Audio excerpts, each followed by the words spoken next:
Back భూమిలో ఉంటూ పచ్చటి పంటను కాపాడతాడు. ప్రకృతి పుట్టించిన ఈ కాపలాదారుడు రైతులకు తోడు నీడగా ఉంటూ ఉంటాడు. వచ్చేది ఒకటే మాసం, కానీ ఒక పంటను మొత్తం రక్షిస్తాడు. ఈ రైతు మిత్రుడు ఇప్పుడు స్వతంత్రాన్ని కోల్పోయాడు. మార్కెట్లో బందీ అయ్యాడు.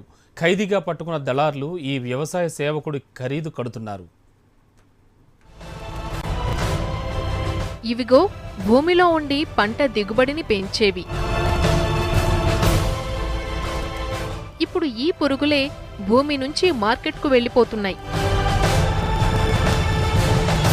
ప్రకృతి ప్రసాదించిన వాటిని సైతం అంగడి సరుకుగా మార్చేశారు దళారులు.